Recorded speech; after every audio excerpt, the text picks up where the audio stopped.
I was brought a list by the Director General of Kenya Prisons, and the list had over 3,000 people on the death row.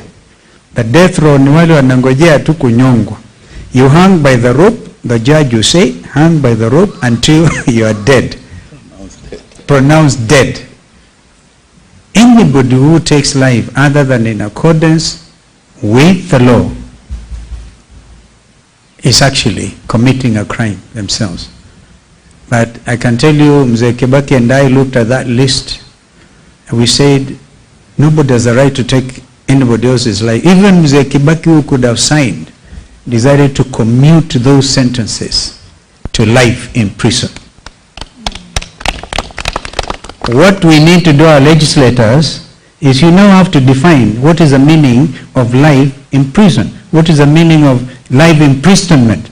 I think is one issue which is outstanding. In Rwanda, they do not have a capital punishment under the constitution. By the way, the example of Rwanda is also worth following, CMA, because they have the gacaca courts, where to decongest the prisons, as your colleague has just said, you get people sitting, wazee, they take gacaca courts, they dispense quick justice.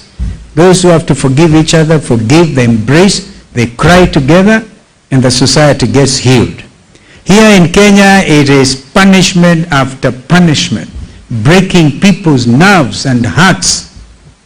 Abductions continue, even as we speak, because they look at those Gen Zs who are sending what, wherever, and here we are referring to data protection, which is also getting violated, and they follow young people, they abduct them, they kill them. You will not go unpunished. And that does not mean I'm not a peacemaker. We are told here and clearly, you cannot have peace without justice. Yeah, and you can also have development, as the late Desmond Tutu said, without no development without peace as well. So these things are not contradictions. The times we live in are perilous times, and Kenyans are feeling it. We want to tell Kenyans, you are not alone. Broad-based, we heard over the weekend that kuna wengine wanaperemende, so I called it bread-based, bread and peremende-based government. But that's okay, it's our country. That is not name-calling. You can be sure that you will never get from Ms. Awadi stone throwing. We will throw stones from our heads. Maybe sometimes we can do so with sharp criticism, but we will not take a panga and hurt a Kenyan. We will not get a stone and hit a fellow Kenyan. That is a message to the leaders. So let us be very sharp about this. Once again, thank you. Thank you, my brothers here, and young Gen Z here, Kamau. According to me, broke a world record here, Kenya.